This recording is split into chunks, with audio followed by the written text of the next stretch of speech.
Well, I want to share something from Melissa Hill from her Twitter account, MEI Hill _ Raw Talk, because years ago, about 6 years ago, she tried to warn professionals within the entertainment industry, meaning the adult sect of the entertainment industry, about an individual known as Stefan. And if you would like to see a picture of this Stefan man, go on over to trpwl.com. Okay? That is the real porn WikiLeaks. The individual who runs that is Sean, the porn industry's top blogger.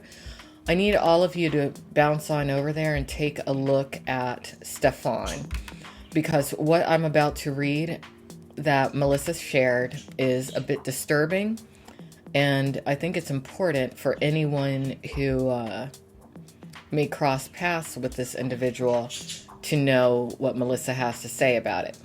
All right, she tweeted this yesterday on December 12th, 2019. In 2013, there was a guy named Lorenzo, but his name wasn't really Lorenzo.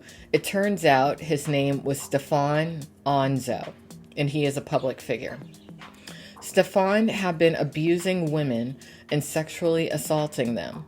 I told people and no one believed me. Later, Mike Quasar hired him and said he hadn't done anything bad to me, and continued to allow Stefan to be exposed to more performers. So here we are, 6 years after I initially came forward.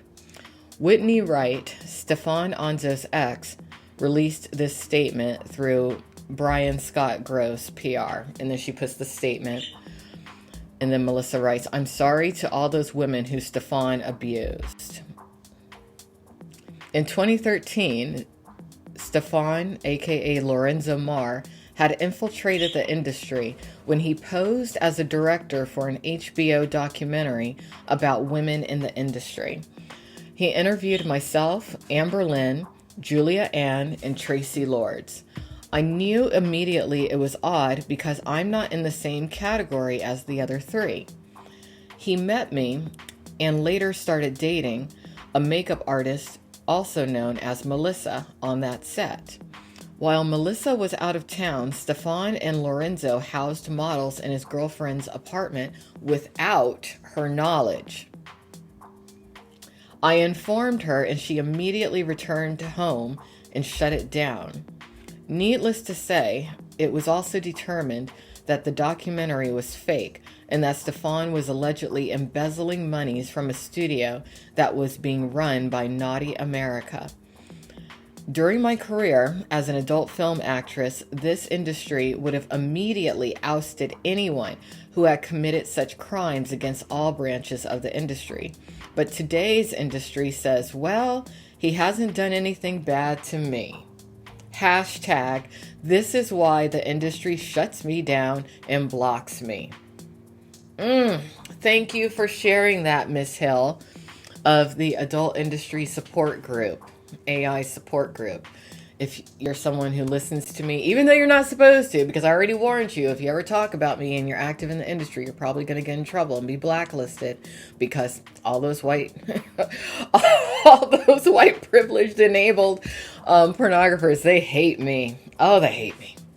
But anyway, this is a good piece of knowledge, which I will make sure is reposted on pornnewstoday.com, because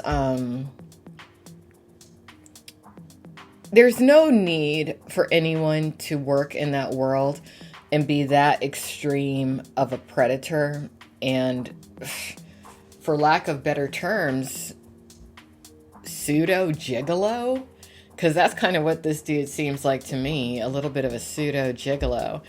But yeah, I mean, Melissa questions, why is this happening? Well, a part of the reason that it's happening is because you have dudes like this Mike Quasar turning a blind eye because he's very self-focused and self-centered. and seems to embody quite a bit of misogyny. I mean, I am going to do a whole show at some point about Quasar because I really don't like what he had to say to one of my favorites in the industry, who has graduated actually from the adult industry to being quite the influential online influencer. And I'm talking about Bobby Dylan. But yeah, Quasar, he just seems so mean. And there's no reason for him to be. I mean, he seems to be doing well financially. He seems to have a relationship. I don't know. Sometimes when you treat people badly, it makes you feel bad inside. Hope that one day he improves that. But let's, speaking of this being reflected on trpwl.com,